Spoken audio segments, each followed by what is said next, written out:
Hey guys, welcome. I'm Christine, owner and content creator of bloomingbrilliant.net, where I share educational resources, parenting advice, and of course, information about homeschooling. I'm a homeschool mom of two. I homeschool my daughter, who's 10, and my son, who is 6, right here in Brooklyn, New York, and I love to share our homeschooling journey with you. Today, I'm going to continue our conversation about getting started homeschooling, and we're going to talk about the different approaches in homeschooling. Now, I don't feel like you need to know all about every approach that comes, to homeschooling, all the different philosophies, but I do recommend that you kind of know a little bit, or that you know that they exist, and that you can, if you want to dive into that world, then dive in now, but if not, it can wait. I do recommend that you know kind of how you want your homeschool to look, and maybe some of these, philosophies and principles will help you, form your homeschool. So maybe do some research into them. That's up to you, but it can help in choosing curriculum.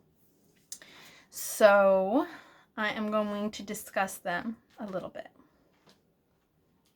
And here we go. So we have the school at home philosophy, which is basically what most of us, I think, start off like trying to create traditional school at home. And we usually fail at that and kind of realize that's kind of what we wanted to get away from. And so I think we all start off there and then trying to stick to the strict schedule, or it's kind of what many of us are doing now with the virtual school in quarantine. You can also have the virtual or online school option, which may be something like, K-12. I believe they have an online school. There's other places too, where you're basically doing school online. You're still, told what to learn and how to learn it through a school environment. There's nothing wrong with it. That might be the philosophy that you're following. So that will change how you homeschool, or how you fill out your forms, or how you structure your things, or how you choose curriculum. If you're doing an online school, you're more likely not going to be choosing curriculum. I did get a question, so this may help if you are watching it. Person who asked this question, it was, how do I fill out my IHIP if I'm doing like Time for Learning? Now, Time for Learning is a curriculum that's online, but it's a hodgepodge of resources, and you can still do things on the side, and you can use it as a supplement, or you can use it as your main curriculum. And we used it for the second quarter of our school year this year, and we loved it. And but just filling it out, your IHIP, you just put that you're using Time for Learning in the like, what are you using and how you're using it for that, and the program should be able to help you. The website should be able to help you, like, we're doing this we're covering this for the year in for each subject, and it'll just be, we're using Time for Learning to cover all this information. And yeah, so I hope that helps. The next thing would be unschooling. That's a type of philosophy where you just like let your kids lead the way. You dive into the subjects that they like. That's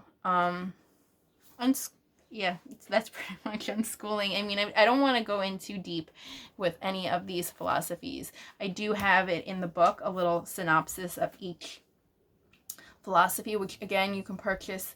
Yes, you can homeschool in the description area, and it has like some information about each of these, but it will be a long and boring video, I think, if I talk too much about any of these, I feel. And I'm not an expert on all of them. I just know tidbits. Do you want your homeschool to follow a lot of unit studies? Do you want your homeschool to be like based around read alouds? Montessori approach is another one, which is basically using like real life tools with your children and letting them follow. That's usually for younger kids, but I think use it on up. The classical homeschooling approach, the Charlotte Mason approach, which we discussed, which is a lot of like living books and copywork and dictation, a lot of things like that.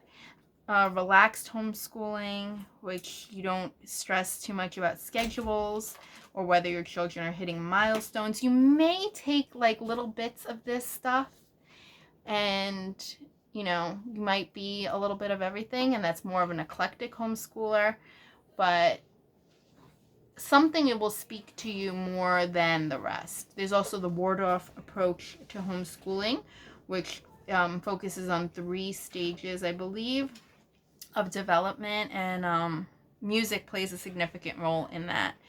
So there's a bunch of approaches, and I probably didn't even mention all of them. There's probably still so much more that you can choose from. So doing a little research or seeing how you like your homeschool or how you want your children to learn can help you choose an approach or you know, plan out what curriculum you use and how you use it, and also what works for you and your children. So I hope this helps you. Again, I'll have some information in the description area where you can learn more about this, and you could also purchase the book. Again, it's like $5, and you can read it like, I think, fairly quickly. How long? I think it's about like 30 something pages or 40 pages, and you can get all this information and be able to digest it yourself. If you have any questions, please leave them in the comments. Please discuss in our Facebook group, which is called Blooming Brilliant Homeschoolers, or Blooming Brilliant Homeschooling Hub is the group, but you just search Blooming Brilliant Homeschoolers and you will find us. And yeah, I hope this helps you on your way to choosing curriculum, and I'll see you guys soon to talk more about getting started homeschooling. Have a great day, and I'll see you soon. Bye.